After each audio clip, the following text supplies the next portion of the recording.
je viens de parler de l'étape évaluée avec les 4 balises depuis déterminer le volume d'eau à maîtriser, la question de la gestion du risque, la perméabilité du sol et les instances d'avis. Nous allons passer maintenant à l'étape suivante, l'étape évitée, qui se compose elle aussi de 4 balises.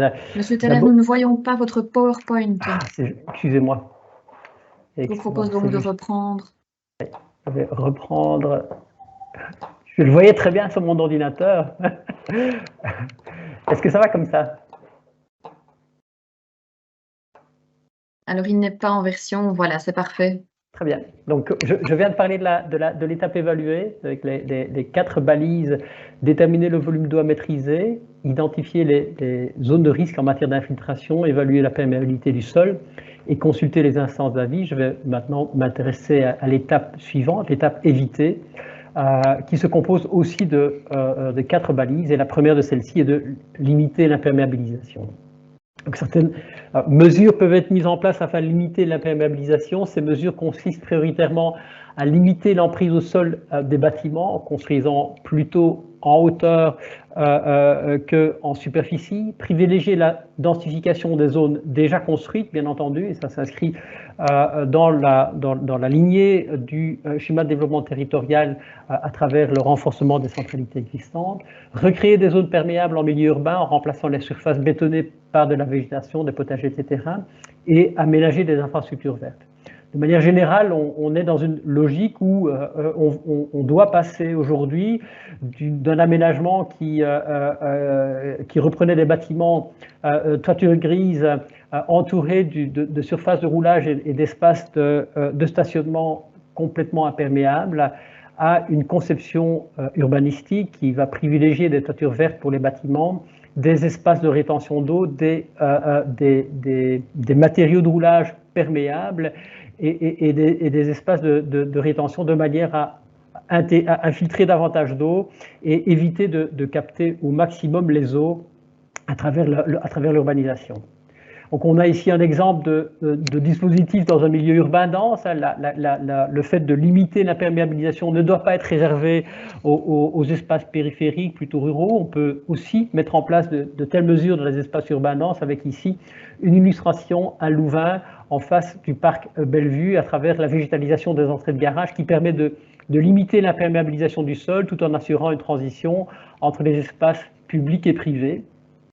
Autre exemple qui fait aujourd'hui un certain nombre d'émules au niveau de la région Wallonne, le projet Cours Oasis à Paris qui consiste à désimperméabiliser un certain nombre de cours d'école de manière à permettre davantage d'infiltration d'eau, ramener davantage de végétation dans les cœurs d'îlots, de manière à diminuer les températures de surface et d'air dans les cœurs d'îlots et retrouver des espaces qui fonctionnent de manière intégrée avec leur environnement. On a une série d'exemples aujourd'hui où on va aller vers une désimperméabilisation autant que possible de l'ensemble des surfaces imperméabilisées en milieu urbain, avec, lorsqu'on conçoit un projet, l'intérêt de privilégier des revêtements perméables qui désignent tout revêtement de sol qui laisse s'infiltrer une partie des eaux, qui sont constitués de matériaux qui forment une couche poreuse par leur structure propre, il peut s'agir de couches poreuses végétales ou bien par leur mode d'assemblage qui laisse percoler une partie de l'eau depuis la superficie vers les couches inférieures du revêtement. Alors, dans ce cadre-là, le référentiel propose de déterminer un coefficient d'imperméabilisation et de calculer ce coefficient d'imperméabilisation dans le cas de toute demande de permis, qu'il s'agisse de permis d'urbanisme ou de permis d'urbanisation. Le coefficient d'imperméabilisation est calculé à l'échelle de la ou des parcelles pour objet du permis uniquement. Et donc, on calcule bien le coefficient d'imperméabilisation en ne reprenant que les nouvelles surfaces, les surfaces qui font effectivement objet de la demande de permis.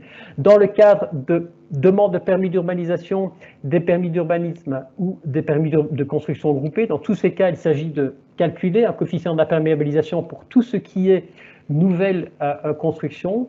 Pour les nouveaux projets, ce coefficient a une valeur de maximum 30% en dehors des périmètres de centralité et une valeur de maximum 70% en périmètre de centralité. Et on retrouve là un parallèle avec ce qui est proposé aujourd'hui dans le cadre du projet de SDT en cours d'élaboration. Les communes peuvent imposer des coefficients de sol maximum dans les schémas de développement communaux, dans les sols et les GCU, peuvent aller plus loin que ces balises et les intégrer dans les documents à l'échelle communale. Et elles peuvent demander une adaptation des projets si le coefficient d'imperméabilisation est trop important, de manière à réduire ce coefficient d'imperméabilisation. Alors pour que l'application de ce coefficient d'imperméabilisation soit cohérente au niveau du territoire wallon, nous avons détaillé la manière de le calculer. Le coefficient est calculé sur base du rapport entre les surfaces nouvellement imperméabilisées et la surface totale du projet, quand il s'agit d'un projet d'urbanisme, ou du site, quand il s'agit d'un permis d'urbanisation ou d'un sol. Et donc, on va reprendre toutes les surfaces de bâtiments, les surfaces de roulage imperméables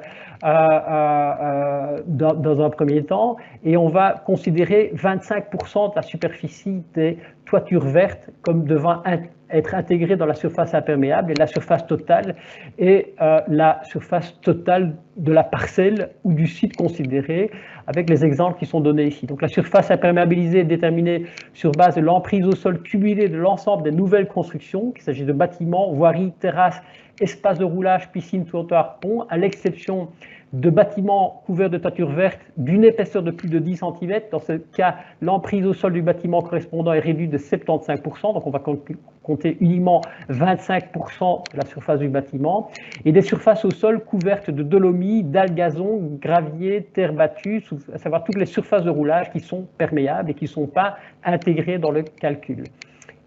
Les surfaces couvertes d'asphalte imperméable, de béton imperméable, de dalles sur plots sont prises en compte, évidemment, par contre, dans la détermination de la surface imperméable. Donc, c'est au niveau de la limitation de l'imperméabilisation, on est sur un coefficient d'imperméabilisation qui doit être au maximum de 30% pour les projets en dehors des périmètres de centralité et au maximum de 70% en périmètre de centralité. Deuxième balise, il s'agit évidemment d'éviter la saturation des réseaux de collecte et d'égouttage. La priorité doit donc être donnée à l'infiltration des eaux pluviales avant de rejeter les eaux à l'égout ou dans un cours d'eau. Les eaux de toiture peuvent être récupérées, stockées dans une citerne pour être réutilisées, et ce même si le réseau public d'égouttage existant est de type unitaire, on peut toujours mettre en place des systèmes de citernes. Pour les nouvelles constructions, la séparation sur la parcelle où le site des eaux usées et des eaux pluviales est obligatoire. Lorsque l'infiltration de l'intégralité des eaux pluviales est impossible, le sol non infiltrable est rejeté vers un exutoire naturel, ou si c'est impossible également, vers un égout. Dans tous les cas, le débit d'eau pluviale rejeté maximum est limité à 5 litres par seconde par hectare. Ce débit peut être réduit localement selon les impositions du gestionnaire de l'exutoire et plus spécifiquement suivant les impositions du gestionnaire de l'égouttage. Dans un certain nombre de cas, les réseaux d'égouttage sont proches de la saturation et vont donc amener à réduire ce débit d'eau pluviale en deçà de 5 litres d'eau par seconde par hectare, d'où l'importance de consulter ces opérateurs en charge de l'assainissement dès la conception du projet. Balise suivante au niveau de l'étape éviter tout rejet de polluants dans l'environnement. Le rejet des eaux dans le milieu naturel peut engendrer des pollutions environnementales, des sols, des nappes, etc. Il est nécessaire d'en connaître les origines et de connaître le parcours de l'eau, y compris de l'eau pluviale, avant de la rejeter, afin d'évaluer les risques et d'entraîner des polluants. Un pré-traitement ou un traitement d'épuration peut être nécessaire, y compris pour des eaux pluviales. Et par ailleurs, le parcours après rejet doit aussi être réfléchi en termes d'entraînement polluant pour des sites et des sols pollués, de contact direct avec la nappe. Donc, je vous renvoie pour cette partie, aux informations reprises à la balise 2, qui vous donne une série d'informations sur les risques de pollution au sein d'un site ou d'une parcelle, dans les différentes couches qui sont reprises ici, qui sont des couches qui sont disponibles sur des portails WallonMap ou Sigal. Et par ailleurs, pour le projet en tant que tel, on va analyser les différents types les différents types de couverture pour déterminer le risque de pollution lié à la présence et à l'infiltration des eaux pluviales. Pour tout ce qui est toiture en matériaux inertes, les zones piétonnes, les cours et jardins, les parkings de moins de 50 places, le ruissellement diffus en provenance de zones non artificialisées, on va considérer que le risque de pollution est faible. Pour les parkings de plus de 50 places, les voiries, les zones piétonnes en zone urbaine, les eaux de ruissellement liées à une activité de classe 1, 2 ou 3, le ruissellement diffus ou les eaux de toiture à proximité de cheminées d'extraction industrielle, on va considérer un risque de pollution moyenne à intégrer dans le cadre de la réflexion à travers un système de pré-traitement ou de surveillance à évaluer. Et enfin, pour les eaux de toiture à nombreuses parties métalliques, donc plus de 50 mètres carrés par installation de parties métalliques dans le cadre de la toiture, pour le ruissellement diffus issu de zones urbanisées avec des charges d'érosion, pour les sites à réaménager repris de la base de données, on va considérer un risque de pollution chronique ou accidentelle élevé et l'infiltration par un système de traitement ou de surveillance, de demander un système de surveillance, et l'infiltration directe sans pré-traitement doit être proscrite dans ces configurations-là. Il s'agit de classes qui ont été définies par le groupe de travail Aquawal qui a mis en place un guide en matière de ruissellement et d'infiltration des eaux et que nous avons repris ici dans le cadre du référentiel. Il s'agit par ailleurs d'éviter de renforcer les risques d'inondation en aval du projet lorsque la parcelle ou le site présente un risque d'inondation ou sont adjacents à un périmètre à risque, à savoir à moins de 20 mètres d'un axe de ruissellement concentré ou de zone d'aléa. Des mesures doivent être mises en place afin de ne pas aggraver les risques à l'aval et de ne pas rejeter des eaux dans des zones d'aléa ou des axes de ruissellement. J'insiste encore une fois sur la distinction qui doit être très clairement établie entre tout ce qui relève des dispositifs d'infiltration-rétention et ce qui relève de la gestion du risque d'inondation. Les dispositifs d'infiltration-rétention ne sont pas des dispositifs de gestion des inondations. En tout cas, l'application n'est pas évidente, elle ne fait pas l'objet de ce référentiel. Et donc, il s'agit d'éviter toute injection d'eau supplémentaire à celle du ruissellement lorsqu'on est à proximité d'un axe de ruissellement. Les dispositifs visent à recueillir et temporiser l'eau tombant sur le périmètre du projet. Il s'agit d'assurer la stabilité et la pérennité des dispositifs, le cas échéant, lorsqu'on met en place des dispositifs d'infiltration-rétention en zone inondable, il s'agit d'éviter qu'ils soient emportés par les inondations lorsque une inondation intervient. Les périodes de retour considérées pour le dimensionnement à proximité directe des axes ou des zones inondables peut être augmentée à plus de 25 ans et dans tous les cas, le demandeur doit produire une note qui détaille les mesures qu'il met en œuvre pour ne pas aggraver les risques d'inondation lorsqu'il est à proximité de risques d'inondation en aval du projet. Voilà pour l'étape évitée, et on est toujours bien dans la même logique. Hein.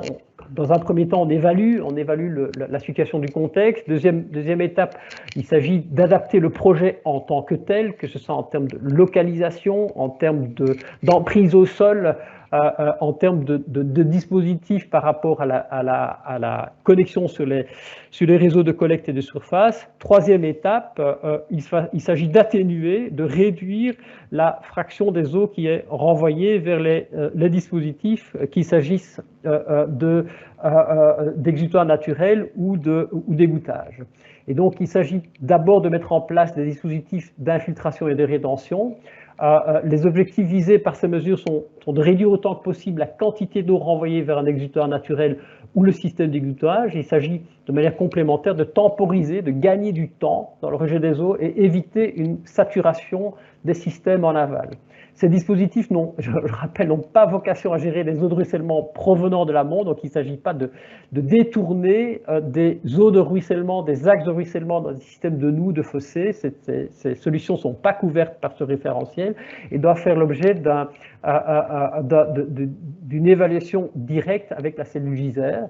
Le ruissellement exogène qui provient de l'extérieur de la parcelle ou du site doit faire l'objet d'une gestion différenciée au risque de compromettre les dispositifs mis en place dans le cadre du projet.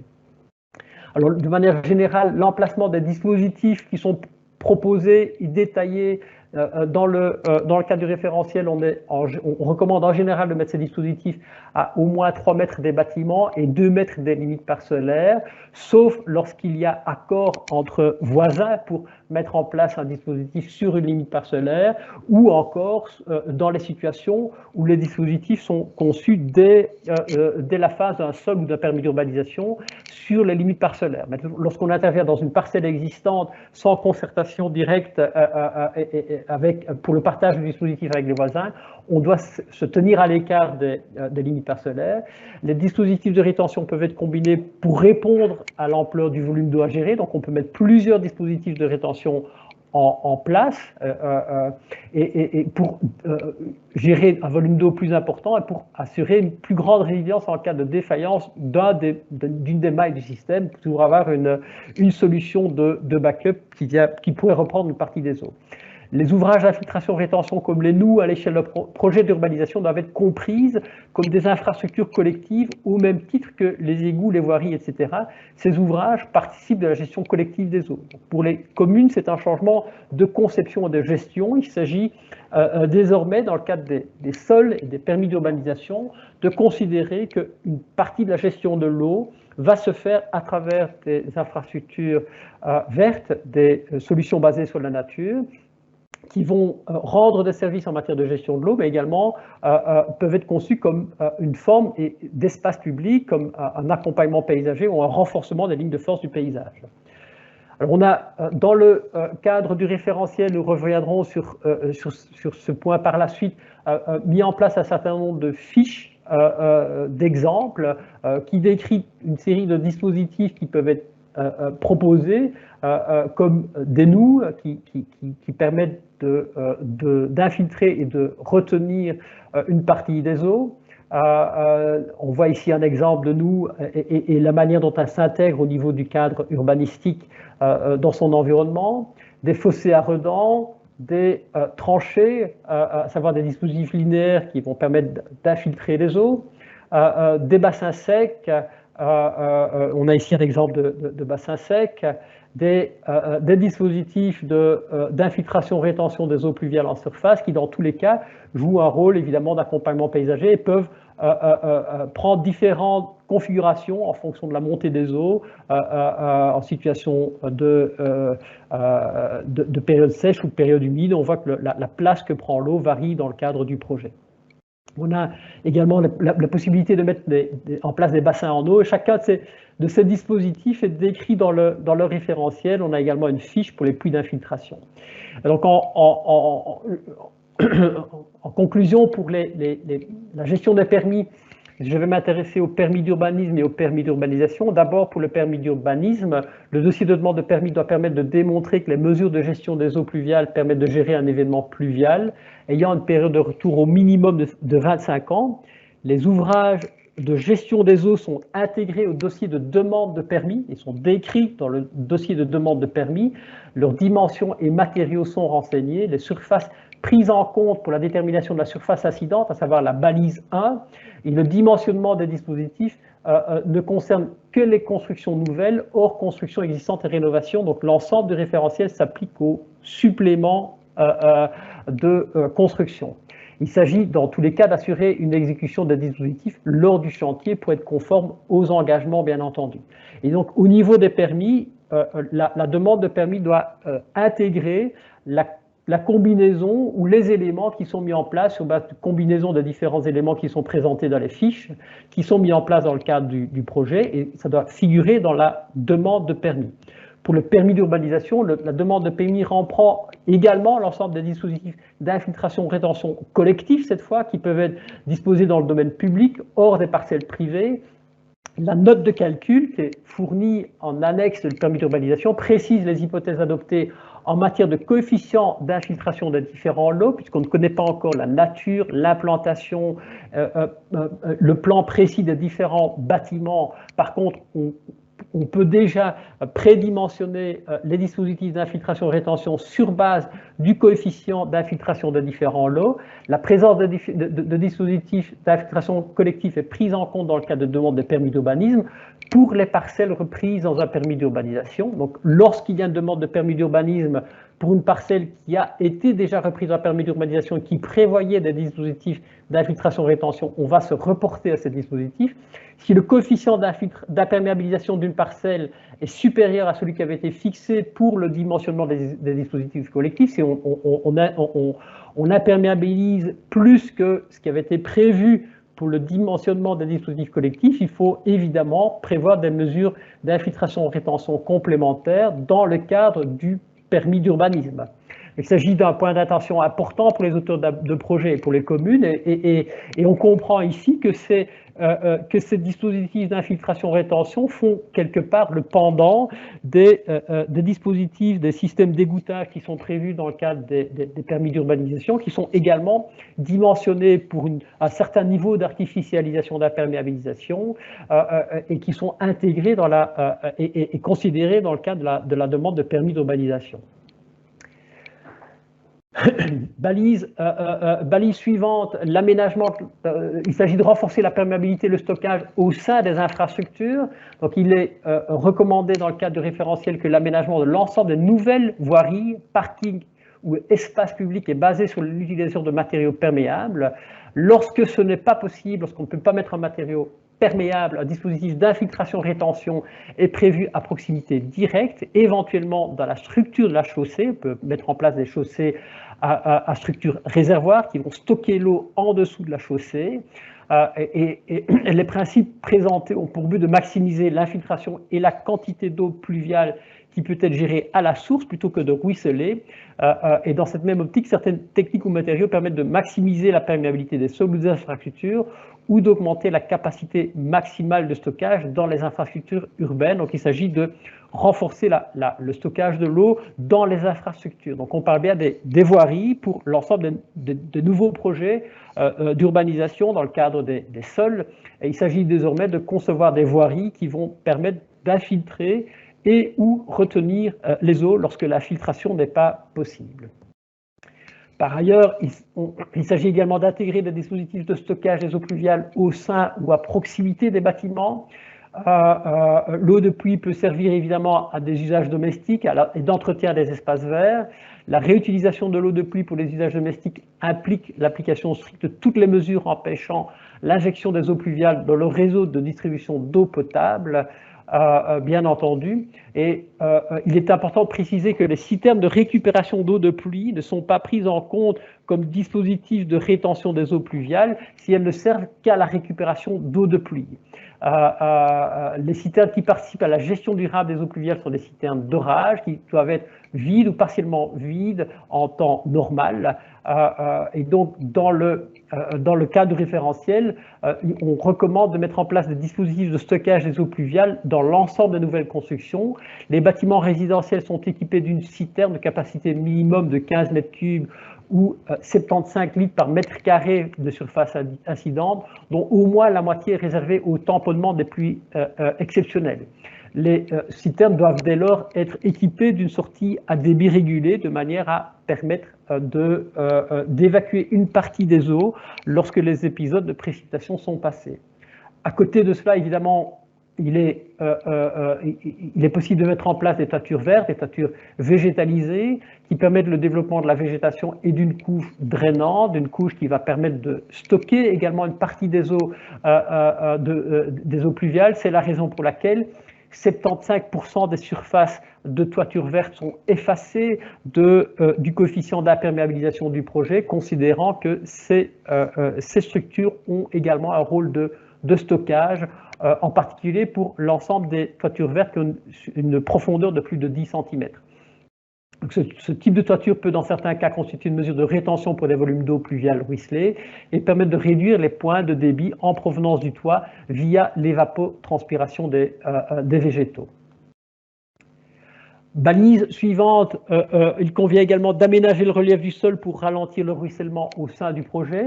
Si la parcelle ou le site est en tout ou partie marqué par une pente égale ou supérieure à 10%, un aménagement du relief pour diminuer la pente ou un dispositif de temporisation des eaux pluviales, comme une bande filtrante ou un bassin sec, en rupture de pente peut être aménagée. La bande filtrante ou bassin sec n'intercepte pas les eaux issues d'une surface supérieure à 2 hectares, bien entendu. Si on intercepte une surface trop importante, on viendrait créer artificiellement un nouvel axe de ruissellement, ce qui est à l'opposé de l'objectif de ce référentiel.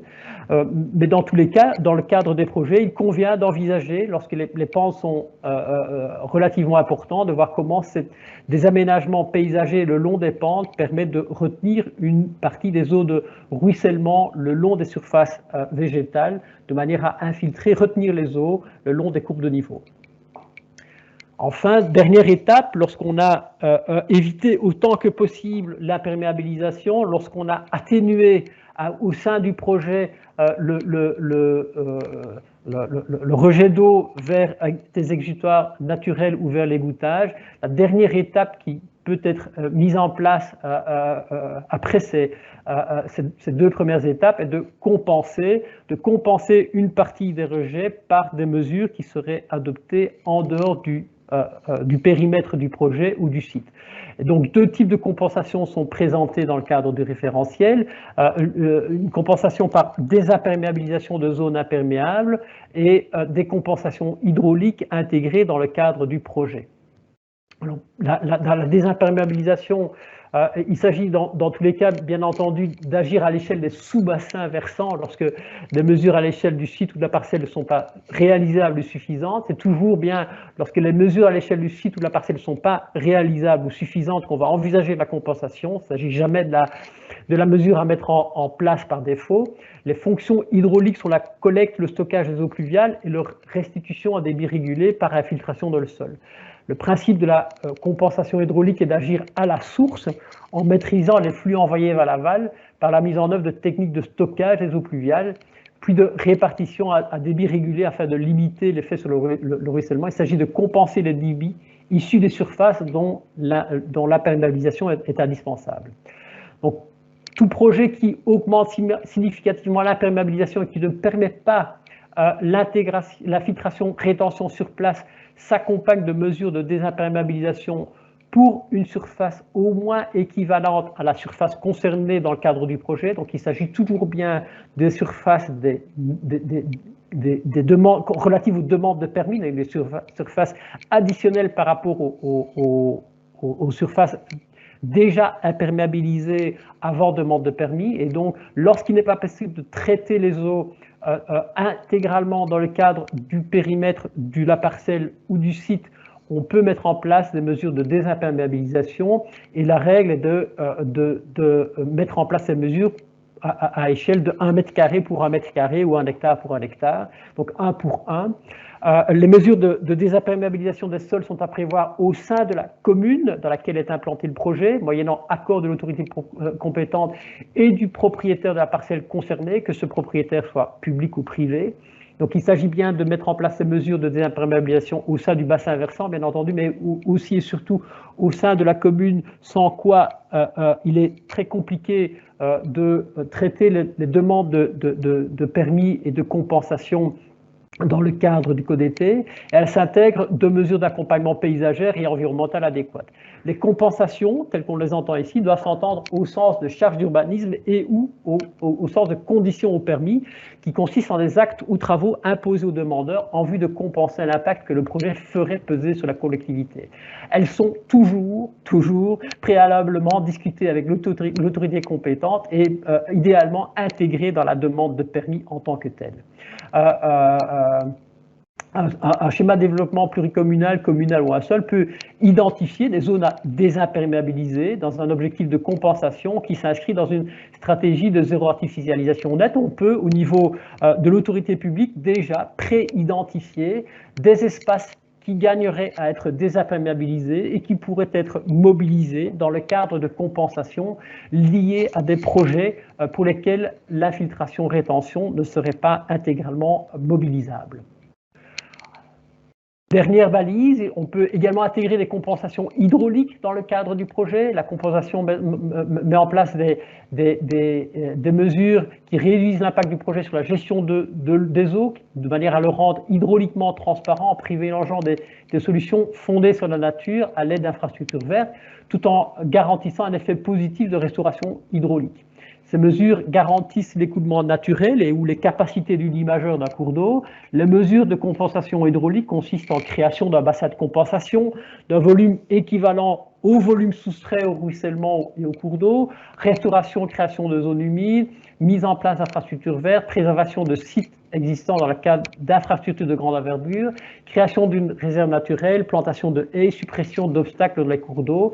Donc on est sur une série de mesures qui peuvent être mises en compensation et qui feront évidemment toujours l'objet de concertation avec des autorités compétentes. Tout projet renforcement significativement les débits d'eau évacués vers un exutoire naturel et ou l'égouttage s'accompagne de mesures de compensation hydraulique. Le demandeur assume la responsabilité non seulement de leur mise en œuvre, mais aussi de leur entretien au cours du temps.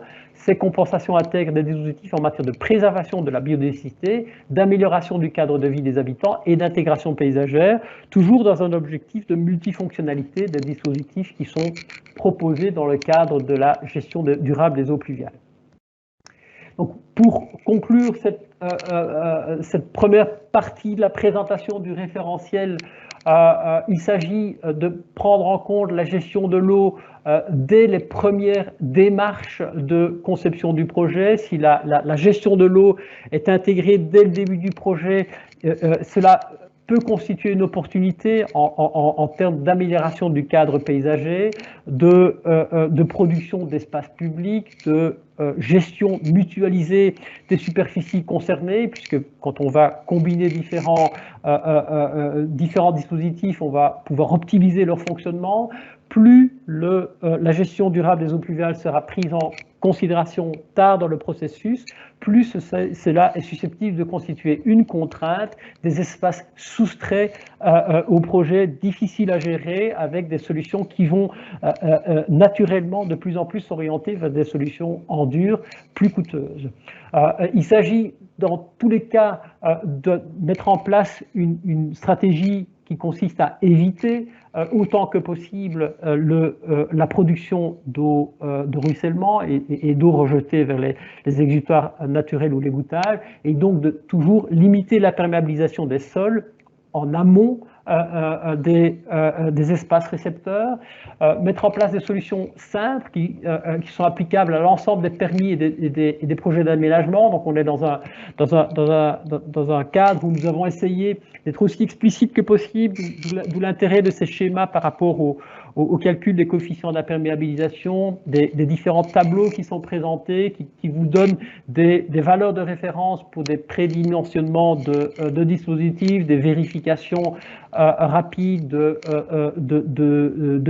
dimensionnement de dispositifs prévus dans des permis, d'où l'utilisation d'une feuille Excel plutôt qu'un outil de calcul compliqué pour la détermination des dimensions du permis, sachant qu'il est bien entendu que des bureaux d'études peuvent venir avec des outils de calcul beaucoup plus avancés que cette feuille Excel, de manière à prendre en compte des facteurs qui ne sont pas pris en compte par la feuille Excel en tant que telle, qui constitue une analyse préalable qui vous donne un ordre de grandeur assez précis des dispositifs.